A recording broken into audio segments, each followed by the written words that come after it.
నమస్తే, welcome to our channel. ప్రస్తుతం ఏపీలో హాట్ టాపిక్గా ఉంది సామాజిక మాధ్యమాల వ్యవహారం. ఏ ఆడబిడ్డ జోలికి వచ్చినా సహించేదే లేదని ఏపీ ముఖ్యమంత్రి వార్నింగ్ ఇస్తుంటే, మరోపక్క వైసీపీ మాజీ ఎమ్మెల్యే కీలక నేత పేర్ని నాని మీడియా ముందు మాట్లాడారు. చంద్రబాబు లాగా మాకు ఏడవడం రాదు, నటించడం రాదు, పోరాడడమే వచ్చు.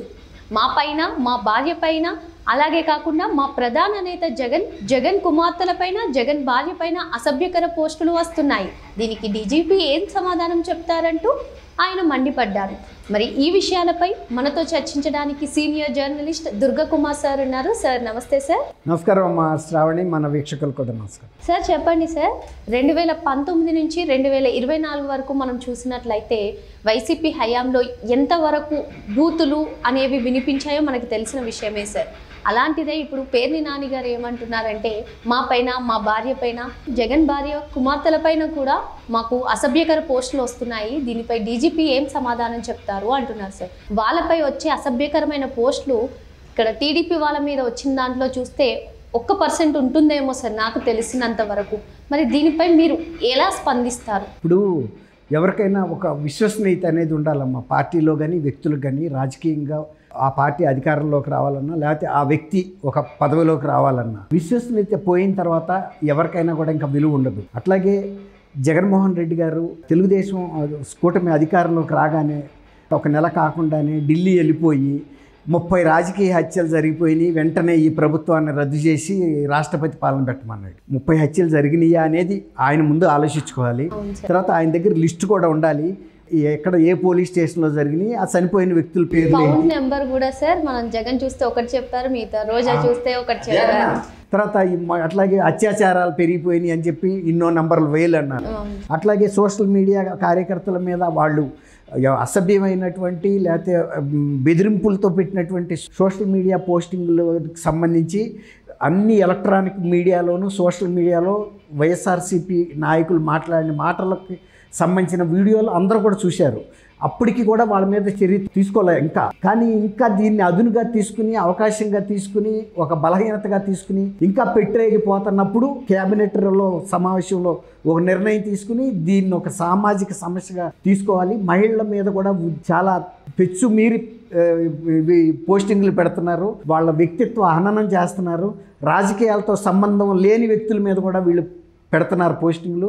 వీళ్ళ మీద చర్య తీసుకోవాలి అనగానే ఒక్కసారి వీళ్ళకు ఒక భయం పట్టుకొచ్చేసింది. ఎక్కడ లేని అరెస్టులు చేసేస్తున్నారని గగ్గోలు పెడుతున్నారు. ఇప్పుడు మనం ఒక విషయం ఆలోచిద్దాం. బయట వాళ్ళని వదిలేసేయండి. జగన్మోహన్ రెడ్డి గారు సొంత చెల్లెలు షర్మిల గారి మీద పెడితే, షర్మిల గారు ఆ టైంలో జగన్మోహన్ రెడ్డి గారు ముఖ్యమంత్రి, షర్మిల గారు పోలీస్ స్టేషన్కి వెళ్తే కేసు బుక్ అయ్యిందా? షర్మిల గారి పుట్టక గురించి కానీ, షర్మిల గారి వ్యక్తిత్వం మీద కానీ ఎన్ని పోస్టింగులు పెట్టలేదు. పెట్టినప్పుడు జగన్మోహన్ రెడ్డి గారు సోషల్ మీడియాకి సంబంధించిన వాళ్ళే పెట్టారు ఇవన్నీ కూడాను. తర్వాత సునీతారెడ్డి గారు, డాక్టర్ సునీతారెడ్డి, వాళ్ళ తండ్రి హత్య కేసులో నిందితుల మీద చర్య తీసుకోమని ఆమె పోరాటం చేస్తే ఆమెను చంపేస్తామని బెదిరింపులు కూడా పెట్టారు. పెట్టినప్పుడు ఆమె పోలీస్ స్టేషన్కి వెళ్ళింది, జగన్మోహన్ రెడ్డి గారి దృష్టికి వెళ్ళింది, ఏమైనా చర్య తీసుకున్నాడు. ఆయన చెల్లెలు కాకపోయినా కూడా తీసుకోవాలి కదా. ఇప్పటికే ఆమె బాధితురాలు, తండ్రి చనిపోయించాడు, అసలు దానికి సంబంధించిన వ్యక్తులు ఎవరో బయటికి రావటం లేదు, హంతకులు బయట తిరుగుతున్నారు, రాజకీయ పదవులకు ఎన్నికవుతున్నారు. మరి ఆమెకి వేదనగా ఉంది. తర్వాత ఆమె మీద రెక్కి కూడా నిర్వహించారు, ఆమె ప్రాణాలకి హాని తలపెడుతూ. అది హైదరాబాద్ లాంటి మహానగరంలో. అది కూడా ఆమె పోలీసులకు కూడా రిపోర్ట్ చేసింది, సిబిఐకి కూడా రిపోర్ట్ చేసింది. అటువంటి వల్నరబుల్ పరిస్థితి, ఆమె ఒక దారుణమైన పరిస్థితిలో ఉన్నప్పుడు ఇట్లాంటి పోస్టింగ్లు కూడా పెడితే ఆమె ఎంత ఆవేదన చెందుతుంది, ఎంత మనిషి వణికిపోతుంది. ఇప్పుడు ఆమెమి ఫ్యాక్షన్ లీడర్ కాదు కదా, ఆమెకు ఒక 950 మంది అంగరక్షకులు లేరు. ఆమె ఒక పెద్ద హాస్పిటల్లో సూపర్ స్పెషలిస్టు, ఒంటరిగా వెళ్తుంది, ఒంటరిగా రావాల్సి వస్తుంది, ఒక్క గన్మ్యాన్ కూడా ఉండడు. అదే జగన్మోహన్ రెడ్డి గారికి సెక్యూరిటీ తగ్గించారని ఆయన కోర్టుకు కూడా వెళ్ళాడు. తర్వాత ఢిల్లీకి లెటర్లు రాశాడు, నాకు పెంచమని. ఒక మాజీ ముఖ్యమంత్రిగా నీకు సెక్యూరిటీ తగ్గించడం అనేది ఎవరికైనా జరుగుతుంది. ముఖ్యమంత్రిగా ఉన్నప్పుడు ఒక సెక్యూరిటీ ఉంటుంది, మాజీ ముఖ్యమంత్రిగా ఒక సెక్యూరిటీ ఉంటుంది. అది కొన్నాళ్ళ తర్వాత కనుక అసలు వీళ్ళకి పెద్ద ప్రాణహాని లేదని కనుక కమిటీ నిర్ణయిస్తే ఇంకా కూడా తగ్గిస్తారు. ఒక్కోసారి ఇప్పుడు నాదేళ్ల భాస్కర్రావు గారిని ఒకప్పుడు ముఖ్యమంత్రి, ఆయన కేవలం ఒక 1 గన్మ్యాన్తో కేబీఆర్ పార్క్లో తిరుగుతున్నాడు. అది ఎందుకు తిరుగుతున్నాడు? ఆయనకి ప్రాణహాని లేదనేది ఆ కమిటీ నిర్ణయించింది. ఒక గన్మ్యాన్ సరిపోతాడని.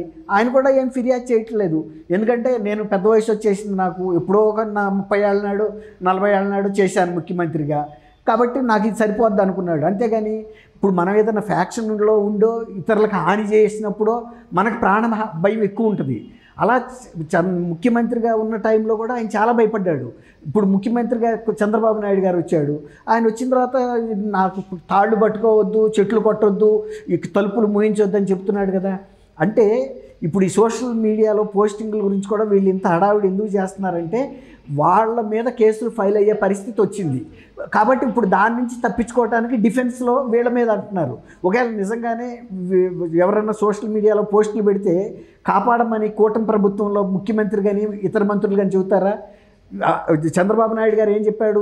ఎవడైనా సరే మీరు కఠినంగా వ్యవహరించండి శాంతి భద్రతల విషయంలో కానీ సోషల్ మీడియాలో. పవన్ కళ్యాణ్ గారు ఉప ముఖ్యమంత్రి, ఆయన ఏం చెప్పాడు? నా చుట్టాలైనా నా రక్తమైనా మడతేసి కొట్టమని చెప్పాడు. అవును సార్, అంతే కదా. ఇప్పుడు అలాంటి పోస్టులు కూడా వీళ్ళు పెట్టుకుని కూడా ఇతరుల మీద తోసే ప్రమాదం ఉంది ఇక్కడ. సార్ ఇప్పుడు మన పవన్ కళ్యాణ్ గారి వ్యాఖ్యలు తీసుకుంటే ఎవరినైనా సరే శిక్షించాలి అని చెప్తారు సార్. కానీ సొంత చెల్లి తల్లిని అన్నా సరే, ఇప్పుడు వర్ర రవీంద్రారెడ్డి విషయంలో చూస్తే మాత్రం వాళ్ళు స్వేచ్ఛ, మా బావ ప్రకటన స్వేచ్ఛ అంటున్నారు తప్పిస్తే వాళ్ళ రక్తం మరగట్లేదు సార్. నా తల్లిని అన్నారు, చెల్లిని అన్నారు అని. అది కాదమ్మా, ఇప్పుడు అతను ఉన్నాడు బోరుగడ్డ అనిలు ఒక ఆడబిడ్డలను పట్టుకుని ఆ విధంగా మాట్లాడితే అది భావ ప్రకటన స్వేచ్ఛ అంటే జగన్మోహన్ రెడ్డికి అంటే వికటాట్టహాసానికి చిరునవ్వుకి తేడా తెలియట్లేదు అనిపిస్తుంది. ఒక రాక్షసుడు మన తినబోయే ముందు నవ్వే నవ్వును ఒక తల్లి బిడ్డను చూసి నవ్వే నవ్వు ఒకటేనా? రెండు నవ్వులే. ఆడి ఉద్దేశం ఏంటి? రాక్షసుడు నేను నవ్వులు భక్షించేస్తానని వికటాటాసంగా నవ్వుతాడు.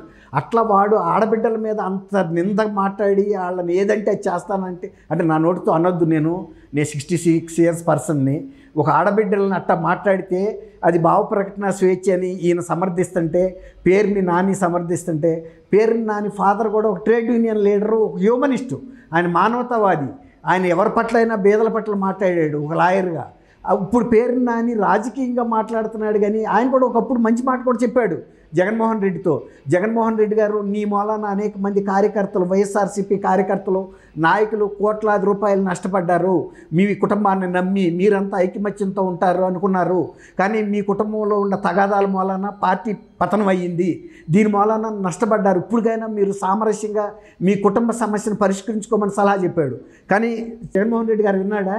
ఇంకా కొన్ని కోర్టులకు ఎక్కి ఢిల్లీ దాకా వెళ్ళింది ఇప్పుడు ఇష్యూ. తర్వాత బహిరంగ లేఖలు రాయాల్సి వచ్చింది ఎవరు? విజయమ్మ గారు.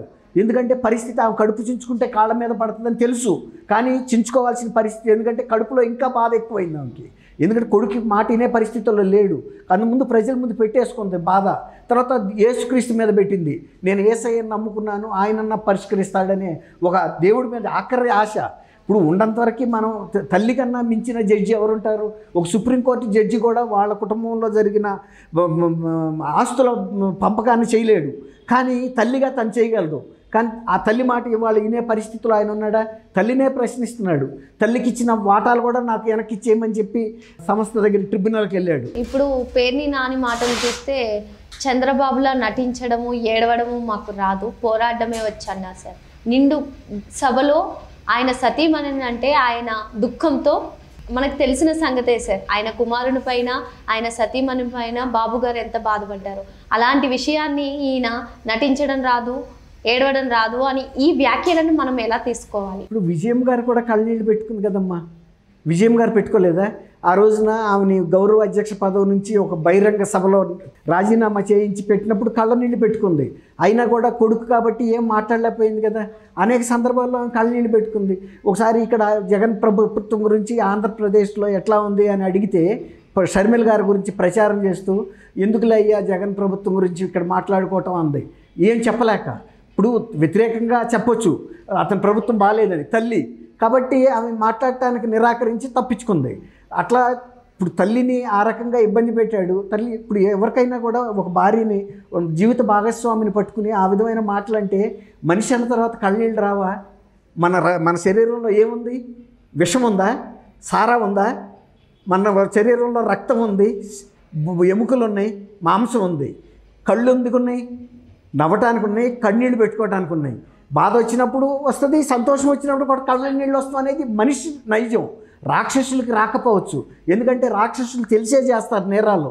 మనుషులు తినాలన్నా, మనుషుల్ని కాల్చుకుని తినాలన్నా కూడా. కాబట్టి ఏ మనిషికైనా కన్నీళ్ళు రావటం సహజం. బాధ వచ్చినప్పుడు అది ఏడవటం మాకు రాదంటే నీకు కూడా ఒక సమయం వస్తుంది. నీకు బాధ వచ్చినప్పుడు నీ భార్య మీద, నీ కూతురు మీదో పెట్టిన రోజున కళ్ళు నీళ్ళు రాకుండా ఏమొస్తుంది? మళ్ళీ మాకు వైన్ వస్తుందా, బీర్ వస్తుందా? మాకు పోరాడమే వచ్చు అనేసి. అవును, పోరాటం చేయబట్టే కదా ఇప్పుడు చంద్రబాబు నాయుడు గారు వాళ్ళు తప్పులు చేస్తున్నారు కాబట్టి ప్రజల ముందుకెళ్ళి పోరాడే నిలబడితేనే ఆయనలో ఉండదు. సార్ ఇప్పుడు పేర్ని నాని గారు ఇచ్చిన స్టేట్మెంట్లో మీడియా ముందు మాకు పోరాడమే వచ్చు అని అన్నారు సార్. మరి ఈరోజు జరిగిన అసెంబ్లీకి, శాసనసభకి ఏ ఒక్క నాయకుడు కూడా వైసీపీ నుంచి రాలేదు. అంటే ప్రజల పక్షాన పోరాడతారనే కదా వాళ్ళని ఎమ్మెల్యేగా గెలిపించింది. మరి వీరి పోరాటం ఎక్కడ కనిపించింది? మంచి ప్రశ్న అమ్మా. ఇప్పుడు రణరంగంలోకి వెళ్ళని వాడు నే వీరుడిని అని చెప్పలేడు.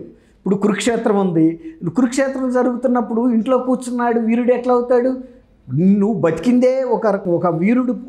యుద్ధం వచ్చినప్పుడు వెళ్ళి తను ప్రూవ్ చేసుకోవాలి. సస్తే చావాలి, గెలిస్తే గెలవాలి. అంతేగాని యుద్ధం వచ్చినప్పుడు ఉత్తర కుమారుడిలాగా ఇంట్లో కూర్చుని ఇట్లా మాట్లాడితే ఎట్లా? ఇప్పుడు చంద్రబాబు నాయుడు గారిలో ధీరోదత్తత ఉండబట్టే కదా ముఖ్యమంత్రి ఇచ్చారు.